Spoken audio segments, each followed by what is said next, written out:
Welcome to Advertising Week, New York. I'm thrilled to be here with all of you today on a crisp October morning. I was actually born right here in the Big Apple, and I have a little confession to make. I always wanted to host a morning show. I mean, who wouldn't want to be out there on the plaza with Al Roker every day? So today, we're going to give it a shot, and you are all invited. But before we start the show, I wanted to give you a little background. I'm Kristen O'Hara, the VP of Agency and Brand Solutions at Google. I joined the company about 6 months ago, and I've spent the last couple of months really listening to and learning from all of you, our clients and our partners, about your business and how Google can help you accelerate. So today, no surprise, we're going to focus on Google Search and YouTube. A little observation, though, from this noogler. Search automation is actually not the most user-friendly way to describe what turns out to be a pretty incredible capability, particularly for marketing and advertising. But let's face it, sometimes Google makes things sound a little complicated. I did a little homework getting ready for our show today, and it struck me that there's a bit of a formula to a good morning show. Give them some news, interview some fascinating guests, and leave the audience with some how-tos so they can figure out how to make it at home. But I also thought maybe getting someone with a little morning show experience and some real journalistic chops would help me ease into my new role. So with that, let's get to it.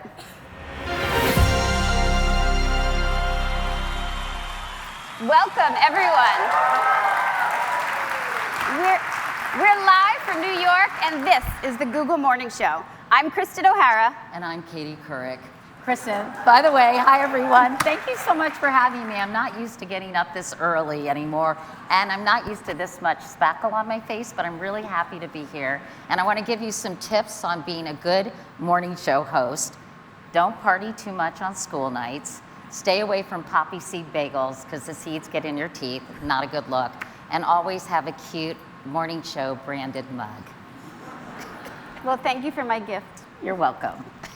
Well, why don't we get started, Katie, with the headlines of today? Oh, sure. Let's do that, Kristen. Gas prices are on the way down, but for how long? Demand for travel between Thanksgiving and New Year's remains high, but because of limited capacity, price increases are likely on the horizon. Unemployment rate falls to 3.5 in September. Payrolls rise by 263,000 as job market stays strong. No matter how you heat your home, it's going to cost a lot more this winter. Those are the news headlines. Is it just me, or does the world seem pretty damn confusing right now? Yes, it is crazy confusing, and all of these signals are just adding to this overwhelming feeling I think we all have of uncertainty. And you know, that makes it especially challenging, Katie, for people who are trying to run a business. Is now the time to play it safe, or do they go on the offense or the defense? Invest, pull back. Take bold bets or stay the course. Today, we're going to focus on the tried and true, but also how we need to leverage the new to navigate the uncertainty of today's climate. So in this case, I guess I'm the tried and true and you're the new? I think that's true. Okay, that works for me. Well, if the past few years have taught us all anything, it's who knows what tomorrow might bring. But whatever happens, we have to be ready. And while we can't control economic swings, we can learn to be nimble and adaptive and be better positioned to not only survive, but thrive. Well, Katie, one of the things I've admired about watching you, and I have watched a lot of you in my lifetime, is your ability to adapt to a changing climate, right? The landscape looks so different today than the one that you got into many years ago when you started as a journalist. So how have you done it? How have you managed to kind of lean into change and keep evolving so that you're always fresh? Many years ago. Thanks for rubbing that in, Kristen. No, you're right. It is a completely different environment than it was when I got into TV journalism in excuse me, I am so sorry. You need a little water? We have a nice mug. I'm 65, so deal with it, people. But I think I was very lucky because there were really only 3 established networks at the time when I entered the business, and it was in many ways the golden age of TV news. But then this thing called the information superhighway, AKA the World Wide Web, AKA the internet, came along. So in retrospect, I think it's really surprising how much the world was changing right before our eyes and how few people were able to figure it out. Positively shocking. I think we have some videotape that we might want to share with our audience today, Katie. I do. Let's roll it. I'm afraid that if I subscribed to something like internet, You would really be hooked.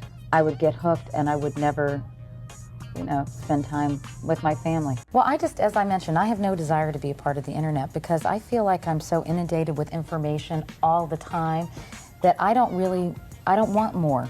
Don't you ever feel like it's just constant bombardment? I don't know. I guess the thing I resent.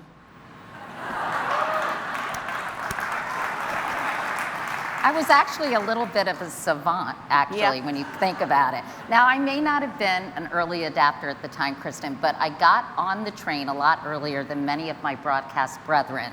I witnessed the term mass media becoming an oxymoron, so I tried to focus on marrying the worlds of media and technology, first at Yahoo, and now at my own company, the cleverly named Katie Couric Media, which my husband John and I created 4 years ago. Yes, I love the name. Very original. Thank you.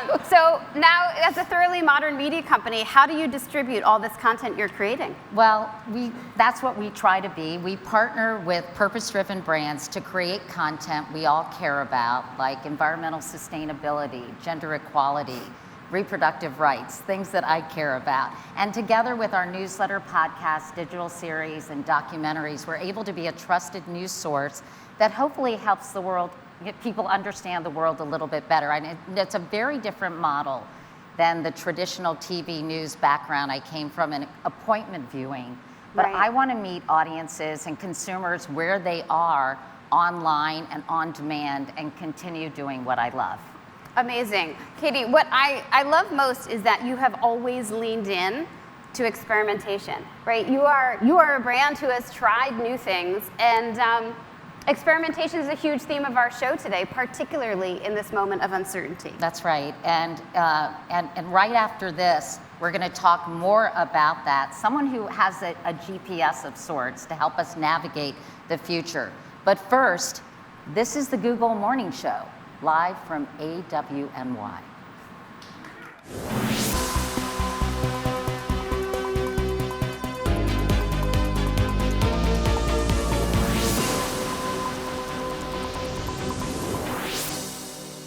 To really understand the lay of the land, you need to know about consumers. What are people searching for? How are they using maps to navigate their lives? What are they buying?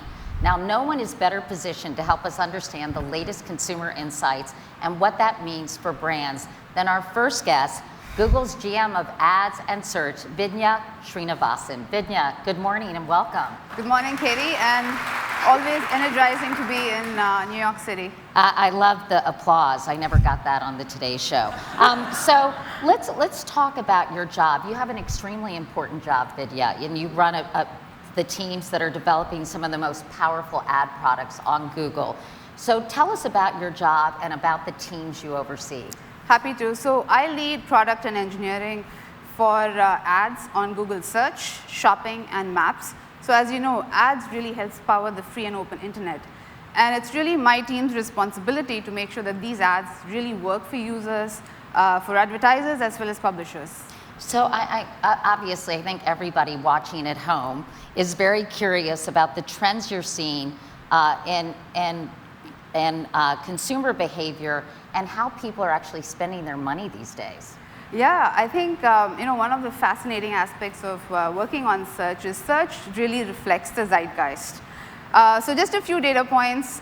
One thing that we are seeing is searches for comfort food is at an all-time high. And I'm doing that. Well, I'll tell you, banana bread has been a staple in my house. And it's not surprising given the times that we are in. Another data point is people are really searching for how to be yourself far more than they are searching for how to be successful, which I think is a pretty healthy trend to have at this time.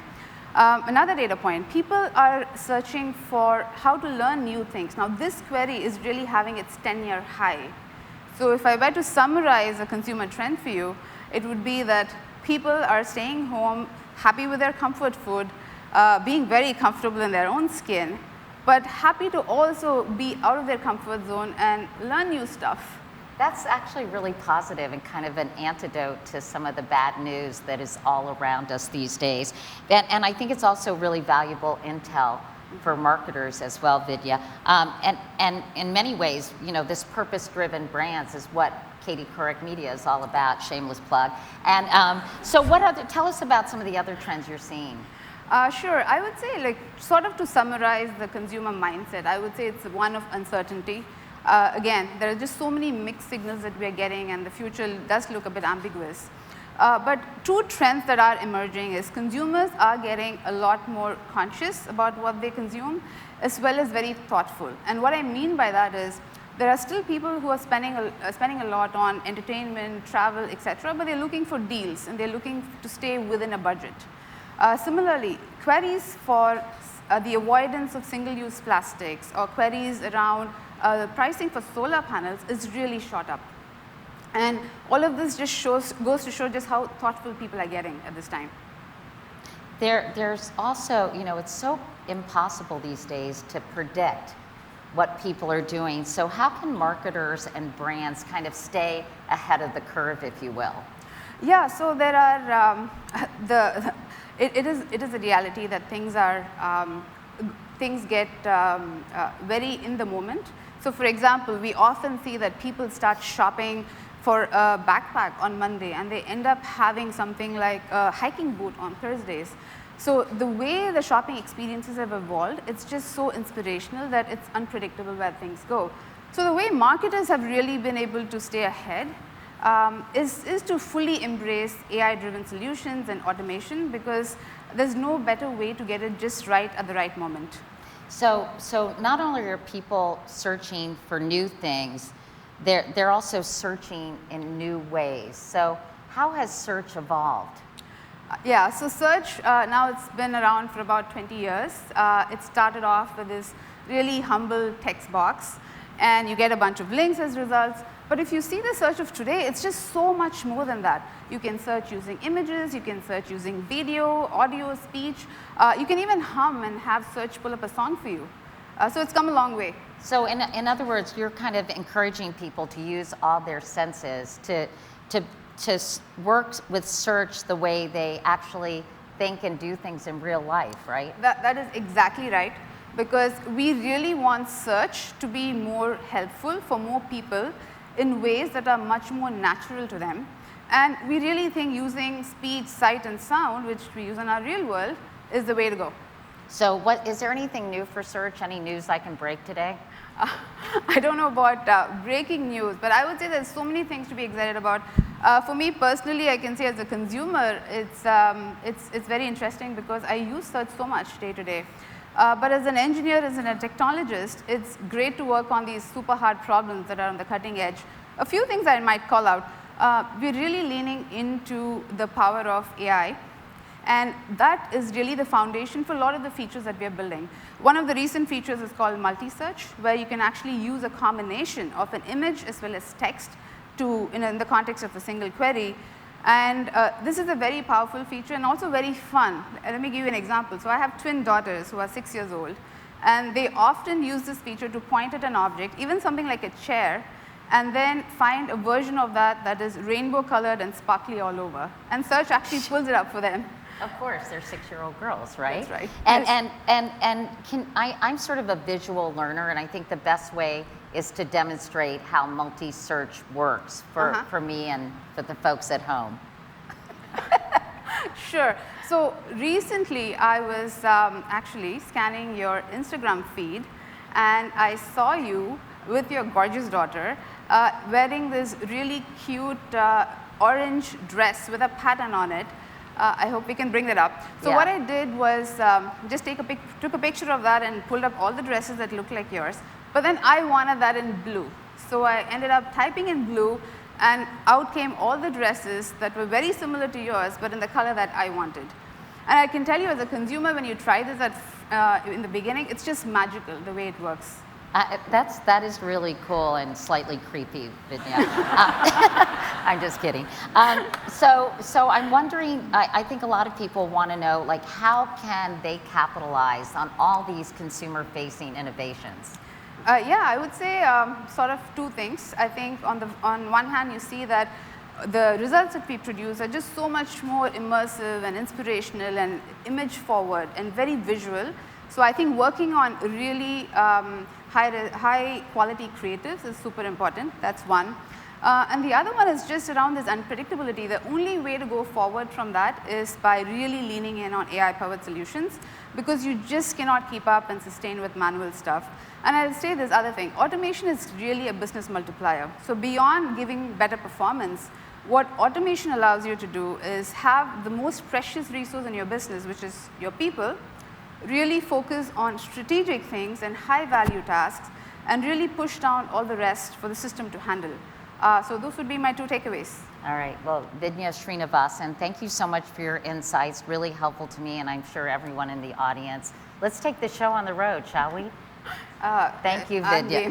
Thank you. And coming up, we're going to be turning inwards to see how businesses can stay ahead and maximize impact. We're going to introduce you to two executives who are no strangers to activating key insights and are doing it in their own unique way. That's right after this.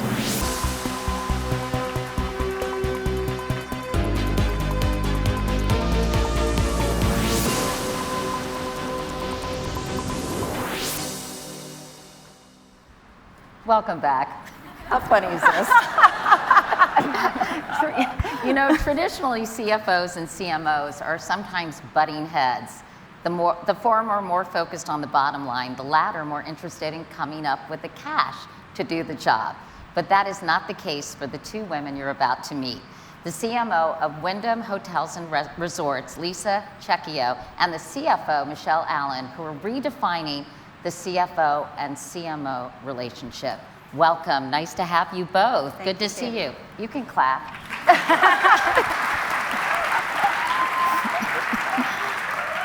So let's start with what you all have learned over the last few years. The pandemic obviously forever changed the travel industry, and Wyndham has successfully navigated this moment. In fact, your 2 summers post-pandemic were the best Wyndham has ever seen, so mazel on that.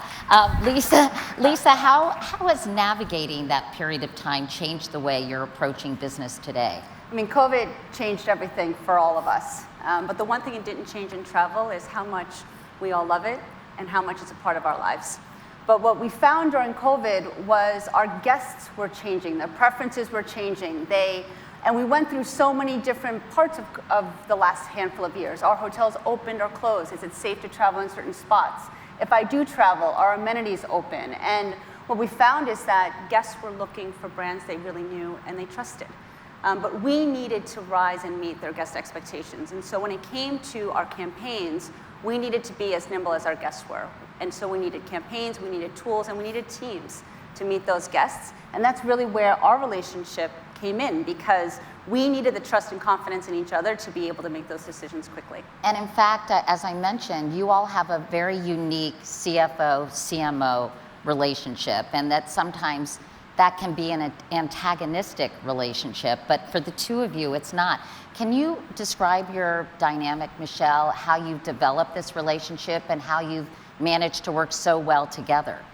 Sure. I think, Wyndham is a collection of 23 brands, and our job as a management team is to ensure that those brands are relevant today and into the future. And so I view as CFO, the marketing team as just a natural extension of that goal.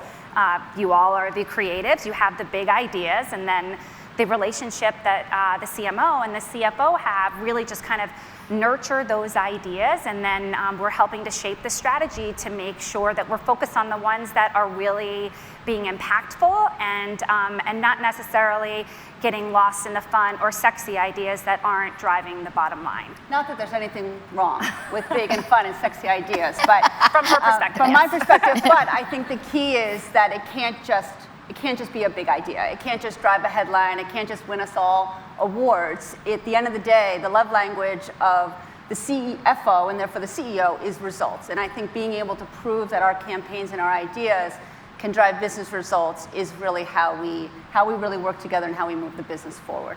So I think in your own ways, it sounds as if you each view marketing as a growth engine for business. So can you give us some examples of how how you've been able to fuel growth using this philosophy? Sure, we definitely see it as an investment, not an expense.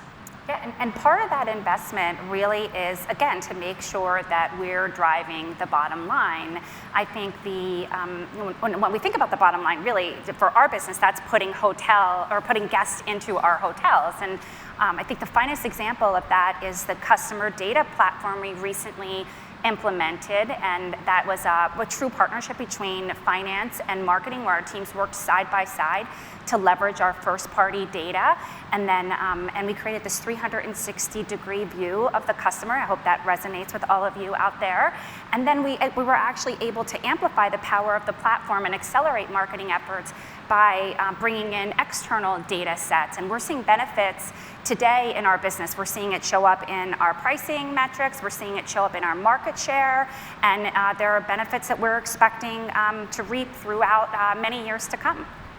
Let's say one of you leaves the company, leaves Wyndham, perhaps to work for Katie Couric Media, which I'm sure has been your hopes and dreams. But are you ever worried that what you all have built together could collapse if one of you decides to take on a new opportunity somewhere else? We appreciate that our relationship is unique despite how natural it feels.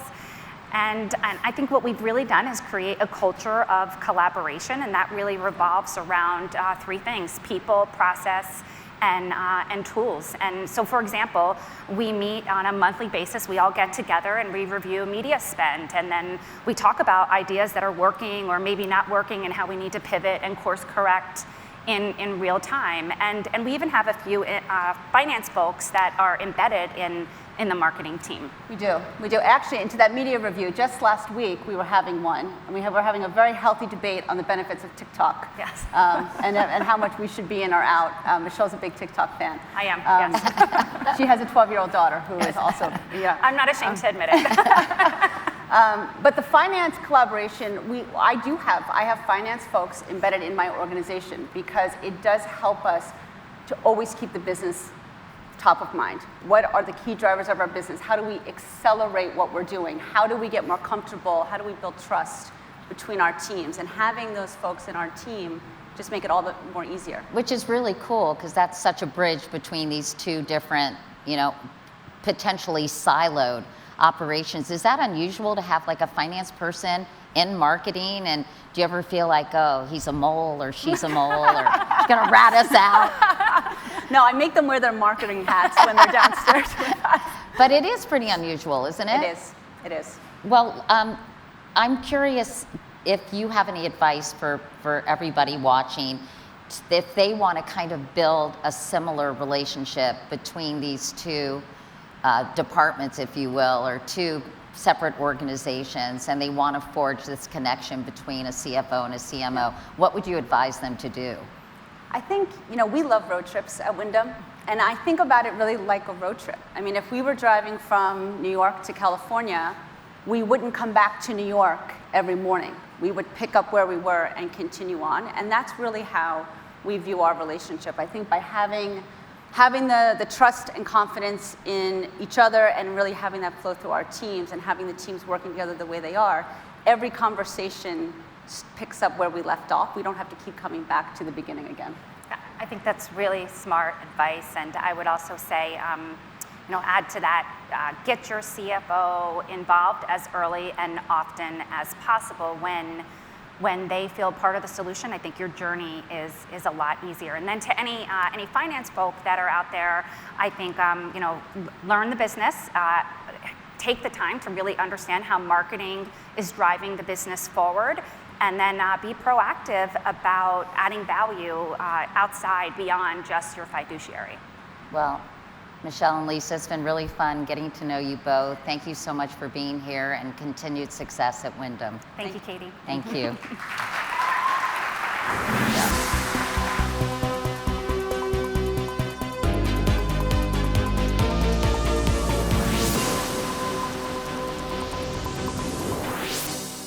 Katie, some fascinating conversations. I think you've got this interviewing thing down pat. Thank you very much.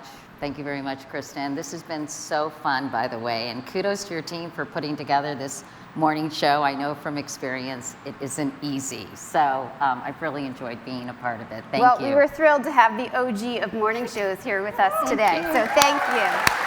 Thank you, and by the way, honestly, I think Kristen has a future if this whole other job doesn't work out. All right. Call my agent. Katie Curran Media, here I come. Okay. But I think you can handle the rest of this solo, so Well, thank you. get after it. Awesome. Bye, everyone.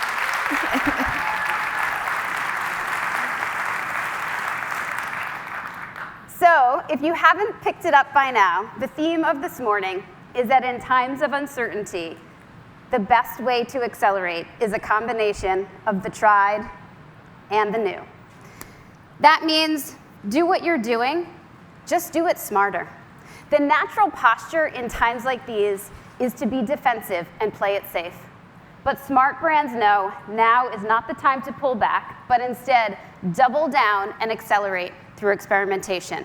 We've actually seen brands that adopt a test and learn mindset see a 3 times return on their digital investments. Who wouldn't want that? So now for our how-to section, let's talk about 3 ways you can start to think about all of this for your own businesses. First, take a purposeful look at the way you work and identify the areas where technology can help you do things quicker, better, and with fewer errors. We all know that search is a proven, tried and true tool for conversions. But when we add machine learning to search, advertisers see an increase in conversions of 20% for a similar cost for acquisition. Our friends at Rothy's are a great example of this. They cautiously tested, cautious, right? Everyone starts low. Cautiously tested automation, surfacing their creative assets to customers at scale across all of Google, our channels, inventory, etc. And the results were absolutely incredible. Their conversions grew by 60%, and their revenue increased by 59%. Second, let's stop worrying about what automation is going to take away and start thinking about what it can unlock for your business. Listen, I sat in your seat. I was a customer of Google for a long time and a CMO. And I know it sounds kind of tricky to think about. But by automating commoditized tasks, think about what gains you can get so that you can start focusing on the truly strategic and creative work that is really going to differentiate your brand and your business. We need to start thinking about automation as the business multiplier. And a great example is Discovery Plus. Anytime a partner can increase incremental subscriptions by 17% and decrease their cost of acquisition by 21%, it's going to unlock some new opportunities, right? And they did this in a highly competitive streaming category. The brand Discovery Plus adopted Performance Max, which is a product that brings real-time optimization across all things Google, our ad inventory and our channels. Beyond those results I just shared, what this team was able to do with the speed and agility they gained through automation allowed them to deploy tons of new insights so that they could better create content and their creative messaging for advertising. Third, Marketers need to start measuring what really matters with a better use of first-party data, technology, and machine learning. We all know that more sophisticated measurement is going to make you more effective and more efficient. In fact, we've seen CMOs who can translate their marketing metrics into business impact are 37% more likely to report revenue growth. PepsiCo really brings this one to life for me. When they adopted a first-party data strategy and started building direct relationships with their customers, their media efficiency increased, and in some campaigns they saw a 3 times return on investment. But even better, they unlocked that first-party data asset to start deploying it for new flavor development, focus groups, and even sampling efforts that they were doing. Now, what do all 3 of these stories have in common? All 3 of those companies built a culture of purposeful experimentation. The companies that understand automation have come to learn that it's not just about labor savings or efficiency gains for your business. It's actually the superpower for speed, agility, and insight in an unpredictable world. I dare say automation is the strategic advantage of the future. And all of us at Google are excited to lean in and experiment with you and your teams to unlock what's possible. So next up is the YouTube effect with an all-star lineup. But stick around, we're going to take a quick break. Well, if you're just tuning in, welcome to the YouTube Morning Show. I'm your host, Kristen O'Hara, Google's Vice President of Agency and Brand Solutions. We're going to kick off this half of our show all about the YouTube effect. But I am delighted to be here with Colin and Samir, AKA also known as your YouTuber's favorite YouTuber. Yeah, thanks, Kristen. Good morning, everyone. Just curious, show of hands, how many of you have seen one of our videos? Oh, okay, wow. That's actually pretty good. I feel like we do have an opportunity to gain some subscribers in real time here today, which is exciting. So for those of you who haven't watched our videos or aren't familiar with us, we host a show called The Colin and Samir Show. Our entire channel is dedicated to making content that educates creators. So we're all about creators and made for creators. And your channel just recently hit 1 million subscribers right. live That at is true. VidCon. Congratulations. Thank you so Thanks. much. Yeah, I mean, it's been a really cool experience. We've been on the platform for 10 years in all types of different ways. And I think what's really cool is that it started with just the 2 of us. And even though the channel is called Colin and Samir, we have a team of 10 now. And I think that's representative of where the creator economy is going. Starting out with just making videos, for us, off a webcam, and now growing into a modern media company. Some of our team is in the crowd as well right now. Yeah, they are here right guys. now. Yeah. Woo! Welcome. So yeah. Well, I mean, you guys are incredibly humble because, when you hit the 1 million subscribers, you had a room full of people at VidCon cheering you on. And, people all over the world are turning into YouTube for people like you, right? Our creators, and for content that they really can't live without. We actually just saw in one study that viewers say YouTube is the #1 thing they would miss the most if it went away. I mean, our viewers have said they would rather give up chocolate if that meant they could keep their YouTube. I will say, as someone who watches a lot of YouTube, makes videos for YouTube, and also really, really enjoys chocolate, I would forego it for YouTube. Luckily, I don't have to. Where did you get that chocolate? It's under there, Samir. Is it? It's there. I don't think gets I got right. chocolate. Yeah, I don't We all think I got was chocolate. gifted chocolate today. Yeah. All right, well, with that, let's get into today's stories. All right, so I am about to do my best Katie Couric. So everybody be really shocked when I do this and very impressed. Here we go. All right, our top stories this morning include a trends forecast featuring yours truly, Kristen, our resident forecaster, Kevin Alaka, the global director of culture trends and insights, a special report on the YouTube effect from Google Vice President Adam Stewart, and an exclusive interview with McDonald's CMO Tariq Hassan. How was that? That was a great Katie Couric. Come on. I almost ran out of Nice. breath there. Well done. Yeah? Yeah, I forgot to breathe. Yeah. Well, let's start with our 3 top features today, which are the 3 S's: streaming, shorts, and shopping. First, on streaming, we all know that linear TV continues to decline, But we're also seeing that streaming platforms are having a harder time retaining their subscribers. Kristen, I'm sorry to interrupt. I'm getting some breaking news. What? Yeah, that's how you get breaking news. Just to confirm, you there's Nice. you just nothing touch in your his ear and you get breaking There's news. nothing in Colin's ear. I just want to confirm. So, no, there is, Samir. According to Nielsen, YouTube recently became the co-leader in streaming watch time. That's breaking news. Breaking news, and we're thrilled with that news. But what we'll say is, we see people are using the TV screens in their living room the same way that they always have, right? To connect with friends and family. But the thing is, YouTube puts a totally different spin on it because people are going deep on the things that they're really passionate about and that are personal to them, like a live stream concert, a fitness class, or, as in the case with my mom, she watched church every day at 8 a.m. during the pandemic. Speaking of moms, my mom is actually here in the front row. So if everyone could give it up for my mom and my Barbara! dad. Yeah. Woo! And I think my mom can attest to the fact that I've definitely made the entire family sit down and watch my YouTube videos on the big screen. And you love it, Barbara, right? Yeah. Fantastic. Thank you. Hey, Colin, Yes, Samir. check this out. Oh, wait, I'm getting some more breaking news. You just touch your ear and it happens. According to Nielsen, during the 2021-2022 broadcast season, in an average month, YouTube reached more viewers during prime time on connected TVs than any other linear TV network. Whoa, Kristen, Wow. that's pretty wild. I can't believe you get breaking news too. I mean, you guys are awesome at the breaking news. The incredible thing is, as much as we're in the midst of the streaming boom on YouTube, we're also in the midst of the short form boom on YouTube.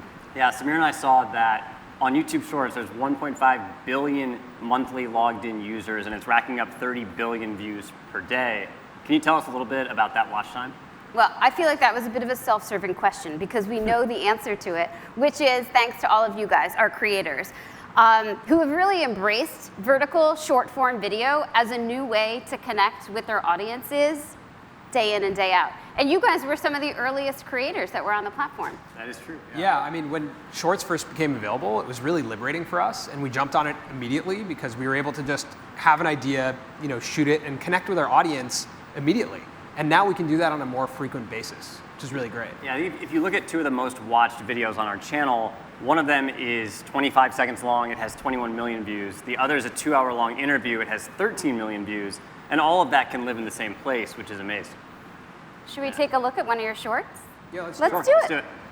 Is that Colin and Samir? When did Colin and Samir do house reviews? Yeah, that's us. We used to do house reviews, and we've been on YouTube for 10 years. We've made food reviews, travel vlogs, and even one time we made a silent film. While we don't make videos like that anymore, we don't consider any of those videos failures. Being a creator is all about building in public. Every upload tells you something new about what you want to make and why you want to make it. Today, we interview creators about how they've built their channels and how they're running their businesses. And we want to interview Mr. Beast again, but he said he won't let us interview him until we hit 1 million subscribers. So subscribe and comment a question that you would want to ask to Jimmy.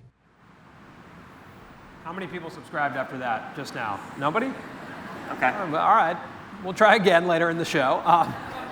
You have some work to do. Yeah, Yeah. we have some work to Okay. do here. So shorts like that have really helped us tell our story and expand our audience. That short in particular helped us grow nearly 100,000 subscribers, and that actually pushed us closer to that 1 million subscriber goal and expanded our audience for them to watch the rest of the content on our channel as well. Amazing. And we're seeing that shorts really are the pulse of the internet right now. And it's great to see it's a format that is helping you guys build out your cinematic universe. Yeah, and actually I've got more information from Nothing my in that ear, sources. Colin, stop it. Okay, it's this year. Yeah. Yep, correct. All right, more information. I'm hearing now that shopping is also continuing to evolve on YouTube. And if I'm hearing this correctly, buyer's remorse is out. It's a thing of the past. Making informed purchases is in. Kristen, can you tell us more about shopping on YouTube? Colin, Thank you. I think you Thank got you. that right. Well, we have talked to many shoppers to see what's motivating a purchase in today's environment. And in partnership with TalkShop, we found that trust and confidence in a brand or purchase has become more important than ever. I mean, I've made a lot of spontaneous purchases in my life. I think our team that's here can. Yeah, I mean, Can we recognize we that. bought a company car. It no longer runs. Yeah, no so longer runs. We A bought it little off the buyer's internet. remorse That on was that buyer's one. remorse Yeah. for sure. Yeah, definitely. Yeah, maybe you should have tried to a demo video before. Probably yes. Yeah, exactly. Probably. But we are seeing people use YouTube really to get to know a brand or a product before they even buy it. And people tell us that YouTube is the best source right now for honest and detailed information, feeling good about their purchases, and finding things that they won't regret buying. Yeah, and I think a lot of that is because creators have such deep relationships with their audiences. We turn to YouTube to find connection and honestly to watch creators that we trust. And I think that really helps inform your purchasing. Yeah, I mean, creators, there are so many that have built entire genres and channels all around shopping, right? With product demos, shop with me videos, and more. And let's face it, at this point, I'm not buying a pair of shoes without watching, a try-on video to see if they're going to be torturous or I can actually walk in them.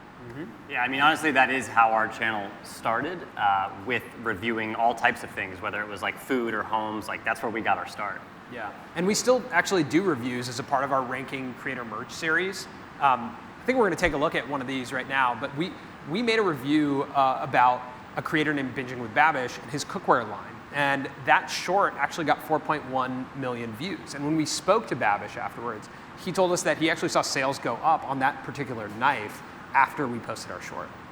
Well, I mean, which makes sense, right? Because we do see that, creator content moves the needle for brands across the platform. But I think you guys have taken it to a whole new level, doing creator content for a creator brand on that one. So, well, this next part, okay. I don't get the beep, beep, beep, beep, beep. Yeah. But it's not exactly breaking news. But I think everyone in the audience today knows that creators are the heart of YouTube. And they really have been since the beginning of this platform. And everything we've talked about today is fueled by the magic that people like Colin and Samir bring to YouTube. In the past 3 years, YouTube has paid over $50 billion to our creators, our media companies, and our artists. I mean, that's incredibly unique, and I think that's why, as creators who now have a company and employees, like we put our faith in YouTube because we invest in YouTube and YouTube invests back in us. Yeah, and I think that's also why we've been able to have such a long career on the platform, because it is a true partnership. Yeah. With the revenue share, it's when we win, YouTube wins, and vice versa. And we are incredibly grateful that you have put your trust in us. Yeah, it really I feel like YouTube gives viewers the power to choose the original stories, the voices they want to support, and for us, it's the most creator-friendly platform.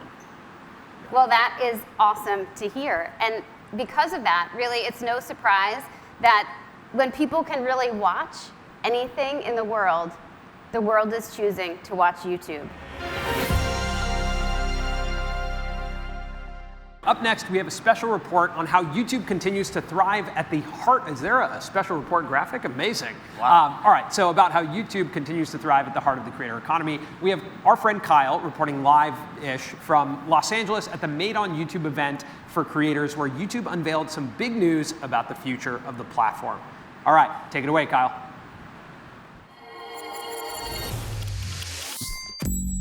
Hey guys, what's up? It's Kyle Hanagami. Hold on one second. Okay, so we're here backstage at Made on YouTube, where YouTube executives and creators like me are making some really exciting announcements that will continue to make YouTube the heart of the creator community. Check it out. Yeah.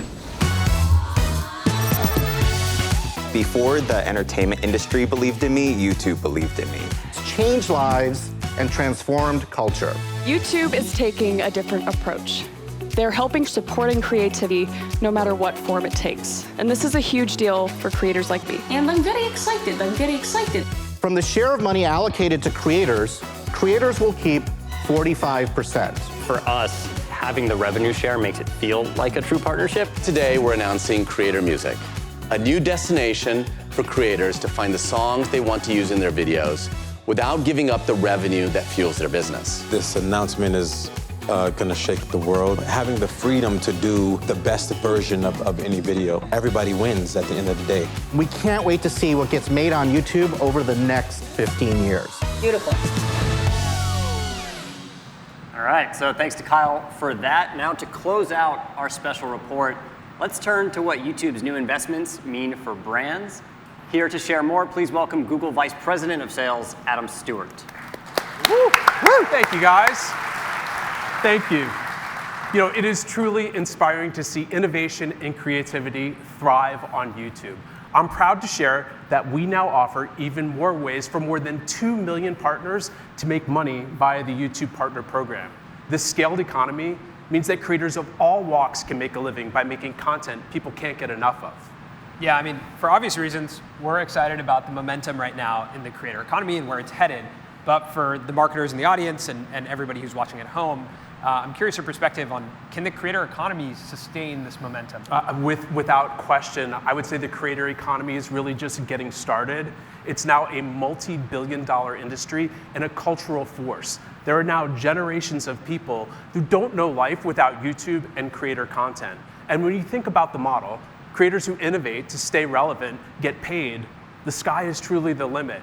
You know, you guys once talked to one of the internet's most beloved creators about this. Let's take a look at your interview with Mr. Beast. Like the problem solving you guys are doing is so specific to YouTube, right? You know what I mean? Like it's not problem solving that if you walked into a movie studio that they're thinking about. And I think actually that's some of the problem with what's happening in Hollywood is that they aren't thinking about the fact that something on Netflix is competing with one of your videos. Do you know what I mean? Like when I'm watching an internet video, whether it's Netflix or YouTube, like you're on the same playing field. So you actually have to compete in the same. Well, I mean, I'm sure world. they shoot for retention as well. We're very, very serious about it though. I don't like using cinematic shots or, you know, unless like you have multiple cam setups here. Like if I'm talking to this camera and you're not cutting it for too long, that's boring. You'll lose retention. But if I talk and you cut to that angle while I'm talking and cut back, and you know, it helps it. And it's not bad to be obsessed. Like if people aren't clicking off, that means they're entertained, you know? So I'm hyper obsessed with just making sure people actually like what they're watching. I think you can tell from that clip that he deeply cares about the experience of his audience. And it's clear why he's been able to amass over 100 million subscribers. It also speaks to just why creators have an edge that, you know, we're not creating just for our audience, we're truly creating with them. There's this feedback loop where, you know, Samir and I can put something out and we immediately understand how it was received and we can improve upon that. Yeah, I think, you know, our perspective is that as long as YouTube is a platform where viewers are choosing to click and watch and creators are empathetic towards that audience, YouTube's always going to be where the best content lives. Yeah, you know, every time we conduct research on what viewers care about, the results come back that they want content that's relevant to them. It's always story over everything. Yeah, I mean, we literally talk to creators all day, every day about that. But I'm curious, we're at a Google event. What does the data say? Funny you should ask. So we partnered with TalkShop to find out. And here's what we've learned from thousands of viewers. 87% of viewers told us that they connect best with content that's personal and relevant to their lives. They like learning new things and expanding their horizons through video. And they appreciate content that's produced with thought and with effort. Viewers also enjoy content that makes them feel something. These findings together form a framework of what viewers deemed as good content, RISE. Good content needs to be relevant, intellectually stimulating, sensorially stimulating, and evoke an emotional response. I feel like only at a Google event can you learn that good content can be mathematically proven. And also, it's probably the only time you're going to hear the word sensorially. Yeah. Which is incredibly difficult to say, and I think you nailed it. Yes. I think you nailed it. Sensorially. Sensorially. It's a hard one. Yes, it is. Well, look, it's true. We love our data, but what gets me really excited is how this dynamic between creators and viewers can benefit advertisers. When you show up on YouTube, you're automatically going to be in a place where the audience seeks out what they love. It creates a halo effect for brands, or really a YouTube effect. Yeah, I mean, I think what's interesting as creators is that our audience will give us their eyes, their ears, and their actions when they comment. So if they choose to watch one of our videos, they're extremely leaned in. You know, look, I know we all might have assumptions about what kind of content that is the most beneficial for brands to show up alongside. But what we've seen is that this halo effect is true regardless of the type of content. A recent study with iSquare found that ads featured in creator content deliver the same brand lift as ads in studio-produced content. I mean, I think that makes complete sense. Like for us, YouTube is an amazing place to find a large audience and find a lot of width within our audience. But because of our connection and the way that we're producing content, we're creating a lot of depth And that connection with our audience is so important, and I think that's where the impact happens. Yeah, I mean, look, that impact is there for marketers too. So according to Nielsen Compass ROI benchmarks, YouTube ROI was 60% higher than TV across US CPG media mix models.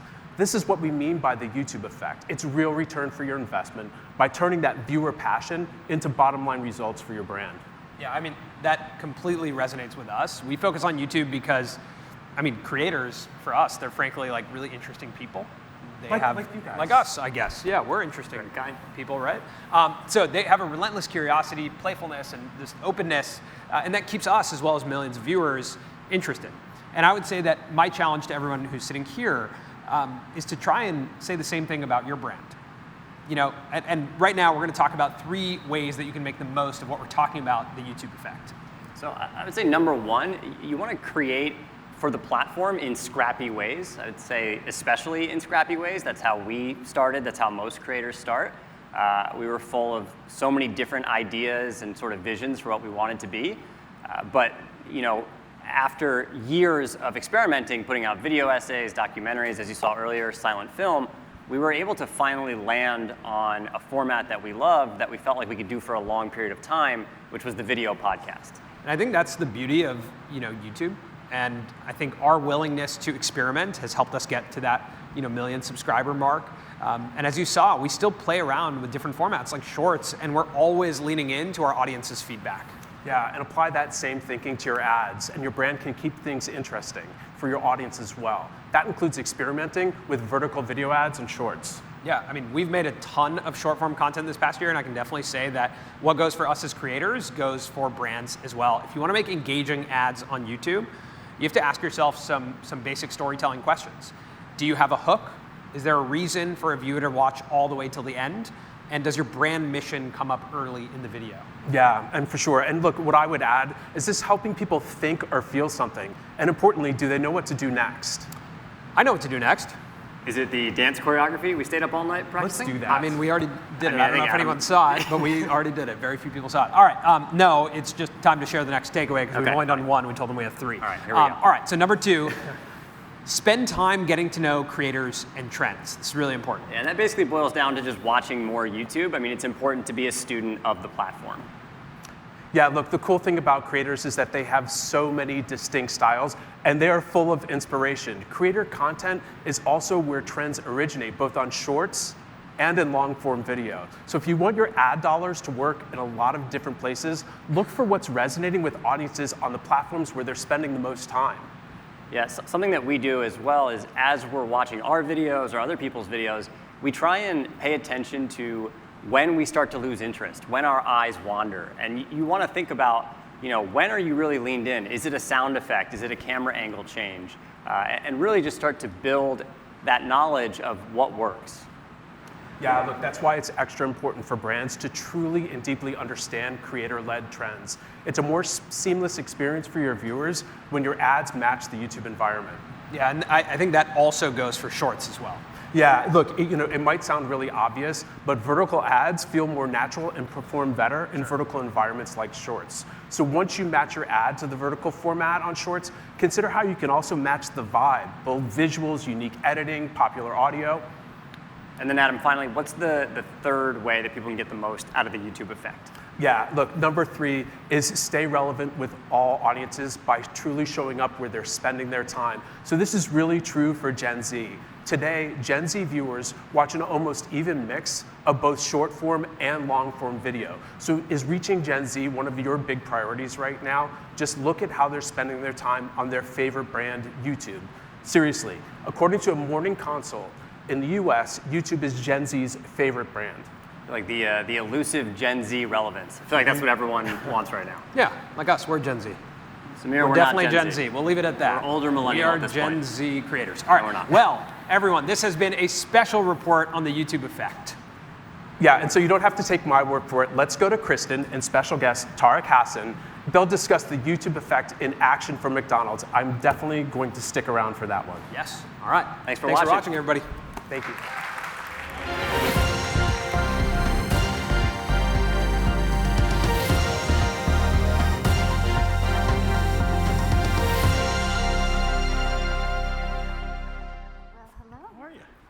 to see you. Good to see you.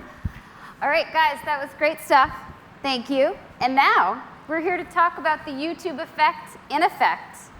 Please welcome our next guest, Tariq Hassan, the US CMO of McDonald's. Thanks for having me. All right, so Tariq, it's Advertising Week New York, or as Katie calls it, AWNY.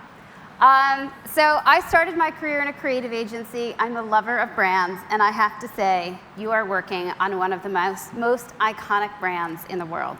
It's a lot of fun. It Definitely is. a lot of fun. I can only imagine. Before we get into all the awesome stuff you are doing with the brand, I know you're a lover of pop culture. You've leaned into it hugely in your role. But on a personal note, tell us your favorite pop culture moment of the moment. I think for me, it's less about a moment, but I like what's going on in the industry on the whole and how we're really in a cultural mashup. And so you're seeing the most unlikely of partners coming together and collabs. You know, Disney You mean doing like me and Katie and Colin and Samir? just kind of like that. You're just seeing brands like Disney do things at a high-end luxury, or frankly, even what we just did with Cactus Plant Flea Market, really coming Right. together in a surprising way, but in a way that creates a great experience. All right, so I love that. So this is, as we said, a global icon brand, and it's had real staying power over the arc of time. How has McDonald's done it, and how are you using YouTube to help you? Like, I think we've done it better at times than other times, but I think we focus on a pretty significant idea of just, rather than being brand to fan, we focus on being fan to fan. And when you do I love that, being fan to fan. Yeah, well, it seems like the obvious thing we should be doing. Imagine that, listening to our customers. Yeah. But if we do that, we found that we've been able to lean in and do some really interesting things with them and doing that. And as a result of that, it allows you to be courageous, allows you to take some swings and do some very, very different things. And it gives you confidence to do it because you're talking to them. I love it. And listen, you know, we were talking before. I mean, the internet is kind of the pulse of culture. But I have to say, as I think about this brand, and Ray Kroc started it back in the 50s, and a lot has changed since then. Consumers are very, very different. Your competitive set is very different. How are you navigating all of this? How do you keep up? How do you stay ahead for McDonald's? Look, I think for us, the biggest change has been moving from a short-term transactional mindset to really thinking about long-term relationships, and obviously the ability to leverage data to do that. And that data is not only giving us those insights fan to fan, but it's allowing us to think about how we really create experiences that are going to truly resonate with them, right? And allows us to meet our fans where they are, how they expect, and connect with their passions. And you know, I'll use one that's coming up very shortly because it's a fan favorite, which is, you know, this year's 2022 McRib campaign. Who doesn't love a McRib? And the question is, do you know when it's coming back, right? And so You never do. Well, this is where working with you guys has been fantastic because before we launch, we get to get an insight and look into who's actually out there looking for McRib, and then tie it back to very specific elements around what they're actually watching on YouTube so we can align that moment to really deliver that delight and surprise when it does come back, if it comes back. Well, we can't wait for it, and we're looking out for it, for sure. All right, so to be fan to fan, really in an authentic way, you have, in many ways, had to really lean into the creator economy and partner with creators in bold, bold ways. Now, we work with a lot of brands. Some are more brave than others. Many worry about giving up creative control of their brand, right? How do you think about this for McDonald's, and how does McDonald's manage risk in this way? Yeah, I think the first thing for us is we acknowledge you're not giving up control because you actually don't have control if you really lean into your customers and who they are. So we view it as sharing the pen, allowing them, and whether that's I love that. Did you say sharing the pen? Yes. Sometimes they do it better than we do. So, you know, it's a great way to lean in. And so we did that with menu hacks, which was really just tapping into an existing culture around food hacks. And then again, this past couple of weeks when we did the Cactus Plant Flea Market, that was literally turning the entire canvas over to the designer, the box. Whether it would be a toy, leaning into the theme of that sort of friendship and joy of childlike joy you get from Happy Meals. We don't think it's about courage if you understand your fans, if you understand your brand. and then you find the right partners to do that. And I think, again, if you bring that all the way through to how do you go to market and how we work with YouTube, the ultimate understanding is, do you have the courage to put it out there, and are you going to stay safe doing it? And obviously, as we work with YouTube and really think about how we put ourselves on the platform, we've done audits, we've looked at who the partners are that we work with, and YouTube constantly comes to the top of the list of keeping our brand safe. So you put those pieces together, and you don't need courage, it's actually telling you the right things to do. Well, that is incredibly insightful. And I would say brand safety is a huge priority, not just for McDonald's, but pretty much for every brand that partners with us on the YouTube platform. And I will say, as a Noogler, again, I'm really proud to see that our brand safety is at 99% effectiveness on GARM standards. And I don't know, Tarek, if you saw that last week, we just announced a new Content Suitability Center, which is going to help brands like McDonald's, or all brands, really live their values on the platform by aligning in environments that are best suited for their brand and for their business. Congratulations. Yeah, we're excited about it. You said you're a Noogler. We don't have a name for that. Like, I wonder if does that make me a small fry? There I've is only a been name there for for a year. Noogler might be better than small fry, Yeah, but I don't know. There is a name for everything at Google. And even when you think you know the name of it, they're like, oh no, it's really called this. So maybe in about 10 years, I'll get it all down. So listen, shifting gears, you touched a little earlier on data. I will say, even though I started in a creative agency, I am a data nerd, and really, really love that, leaning into data. So you've got an awesome first-party data asset through your loyalty program, My McDonald's. How are you leveraging all of that first-party data, and how are you doing it with YouTube?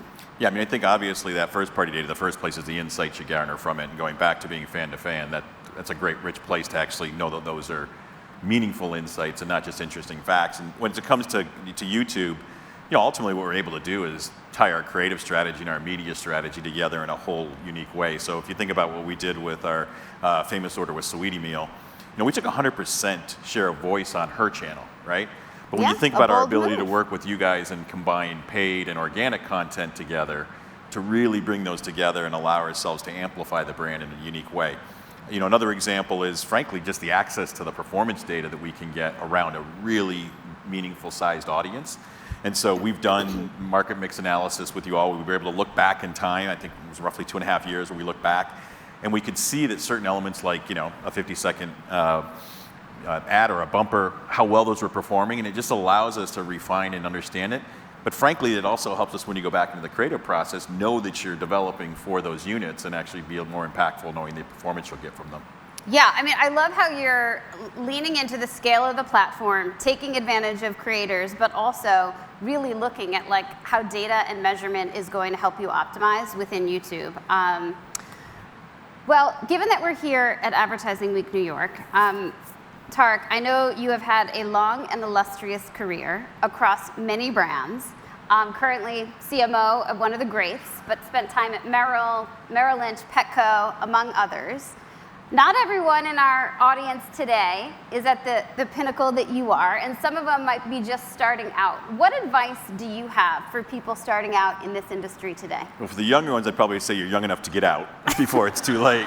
But no, honestly, it's been a lot of fun, and I think anybody that has success, I think, it's the three elements I'll talk about. One is you surround yourself with great people, and you allow those people to really have the ability to execute and do the things that they know are right. But to do that, you got to make sure they have a clear understanding of the vision of what you're trying to build. And for us, we know we are laser focused on becoming a cultural icon, and everyone knows what that means in the organization. And then you got to create a safe environment for them to be able to do that. And that includes allowing people to, have the ability to fail. And we talk a lot about, you cannot achieve greatness in fear of failure. So we make a safe environment where you can actually fail greatly, is what we try to strive for. So tell us, what is fail greatly? How do you embrace that? Well, it means that you're approaching things responsibly. There's accountability. Your objectives are clear. You bring around the right people to know what you're trying to achieve, and you set up an environment where if you're successful, great. But you're responsible enough to know that if you aren't successful, the failure that comes with it is done in such a way that it's going to make the next one really, really successful. And if people can get up recognizing that the work that they're doing every day is trying to take us to something bigger, you remove those barriers of things they might not otherwise try. And I just don't think you get there any other way without allowing folks to have that kind of freedom. Amazing advice for those starting out. So stick around. See, he just told you the way it's going to be done. Well, Tarek, I'm thrilled to have you here today. You're Thanks a great partner of Google and YouTube, and you're very gracious to make time for us all today. And I want to thank you. And thank you. We appreciate our hopefully partnership. we get to see each other soon. Look forward to it. All right. Take care. Thank you.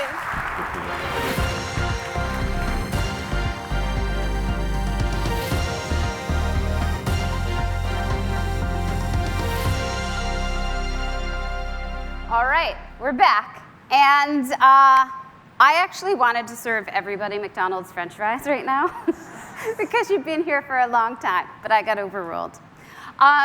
So we started this half of the show, right, on streaming, shorts, and shopping because those are the drivers of growth and innovation in online video today. They are the tried and the new. So now we get to the part of the show where, you know the piece that's called like branded content? We're about to have that right now. So I'm going to share some of the exciting things YouTube is doing and innovating to help you all achieve even better business results. First, when it comes to TV, a common pain point we hear from advertisers, not to mention viewers, is that it's around frequency, right? Nielsen data tells us that on average, TV ad effectiveness drops when a viewer sees an ad 5 or more times in a week. But yet, 46% of TV ad impressions happen at a frequency of 5 or higher.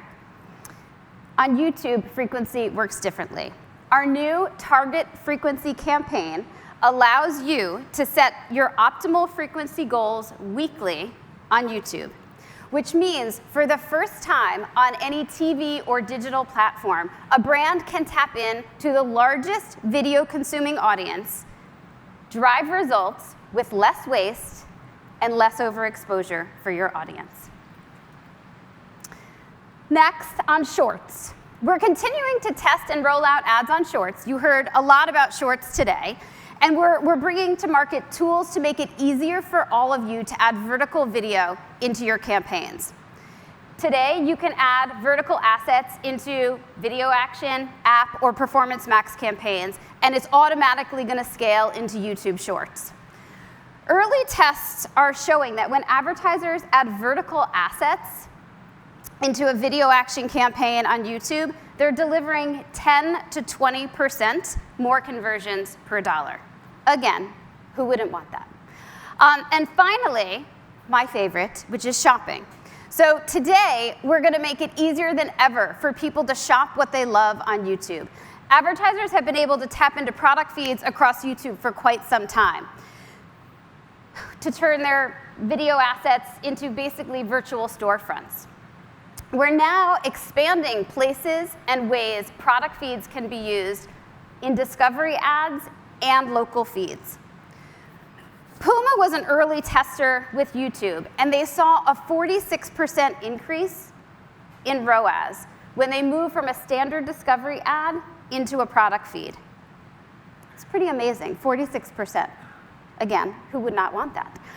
Imagine if YouTube creators could do the same thing though, right? By transforming all of their content into virtual storefronts whenever they make a product recommendation. So I'm excited to announce that this quarter, even more creators are going to have the ability to tag products in their videos and their shorts. Another exciting innovation from YouTube. So as marketers, the decisions we all make in the next 6 to 12 months are going to be huge. They present opportunities for us to reinvest in what works to drive growth, the tried, but also ways that we can build resilience for the future, the new. So I want to thank you for being such great sports and playing with me on my first morning show. We're excited to help you accelerate your business even amidst all this uncertainty. And with that, it's a wrap for the Google and YouTube Morning Show. Thank you for joining us. I'm Kristen O'Hara. I'm Colin. And I'm Samir. We will see you at Market Line in a little bit. If you need a ride, there are shuttle buses waiting outside. And if you can't make it now, no worries. It is open all week. And we'll definitely see you at YouTube on stage later. You don't want to miss Diddy and Friends. We are the Friends. I'm just It'll kidding. be We're us. not. There's more friends. Yeah. There's more friends. So come and check it out. But enjoy the rest of advertising week. We'll see you Thanks, guys. everybody. Bye-bye.